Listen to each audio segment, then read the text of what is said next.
My name is Ashley Galante and my topic is play therapy. Play therapy is defined by the Association for Play Therapy as the systematic use of a theoretical model to establish an interpersonal process wherein trained play therapists use the therapeutic powers of play to help clients prevent or resolve psychosocial difficulties and achieve optimal growth and development. Play therapy was originally developed to address mental health concerns for children with behavioral issues. However, some questions remain regarding the mechanism by which a mental health intervention can result in the improvement of academic skills.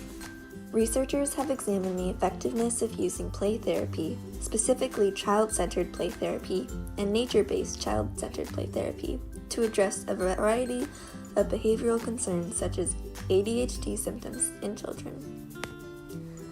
One study examined the degree of treatment effect associated with 2 12-session interventions using both child-centered play therapy and nature-based child-centered play therapy among early elementary school children who had an ADHD diagnosis. Children who were referred for the study struggled with staying on task and following directions and also had reported ADHD diagnosis in their school record. There were 8 participants in this study, 3 of whom were assigned to CCPT, 3 were assigned to NBCCPT, and the remaining 2 were assigned to a waitlist where there would be no intervention for these children. The findings of this study support the effectiveness of both CCPT and NBCCPT in improving on-task behavior in children with ADHD. The children in both CCPT and NBCCPT groups displayed positive changes in behavior, while the children in neither displayed no change in behavior.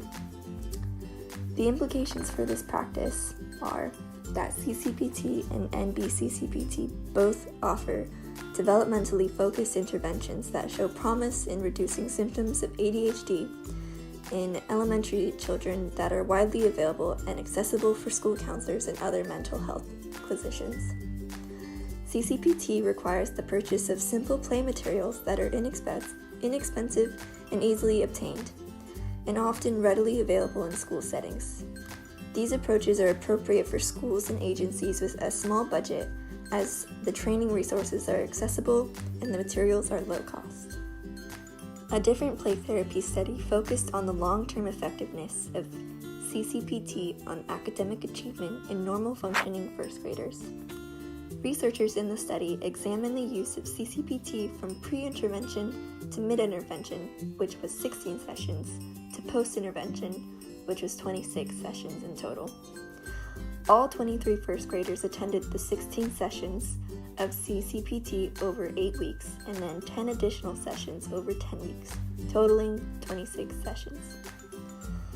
Results of the study indicated that children who participated in all 26 sessions of CCPT demonstrated statistically significant improvement on the Early Achievement Composite as measured by the Young Children's Achievement Test, along with increases in the reading, mathematics, and spoken language subscales.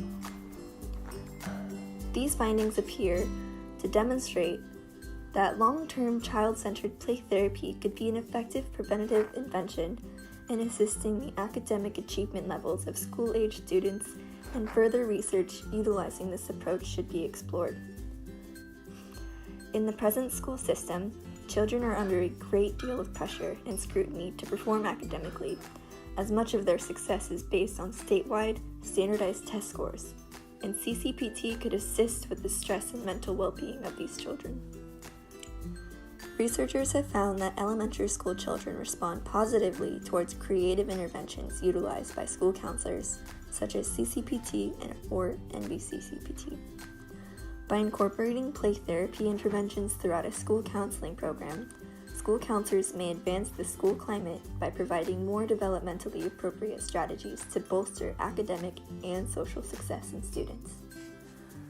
The goal of a study focused on play therapy and counseling to elucidate children's perceptions of the counseling process that involved play therapy techniques, a relatively uninvestigated area. The grand research question for this study was, what are elementary schools children's perceptions of the process of counseling with school counselors who utilize play therapy techniques? Results of this study revealed that the participants preferred a combination of traditional verbal interventions and play activities when expressing their feelings and problems, and developing strategies to solve problems together with their counselor. Additionally, the children articulated that attending counseling in a safe environment with a trusted adult directly affected their individual process of change and ability to solve their own problems at both school and home. Due to the limited amount of literature on children's perceptions of play therapy in elementary school counseling, these findings offer new information grounded in the experiences of elementary school children. Play therapists and school counselors may utilize these findings of this study to further investigate the usefulness of integrating traditional verbal interventions throughout play therapy sessions. According to the children of this study, play therapy was seen as an effective tool in helping them solve their problems and in expressing difficult feelings. The combined findings of all three of these studies show that play therapy can effectively improve academic achievement, ADHD symptoms, expression of difficult feelings in solving personal problems, and maladaptive behaviors. My call to action is to incorporate play therapy into all schools to better manage behavioral issues and create a more comfortable school environment for children. Thank you.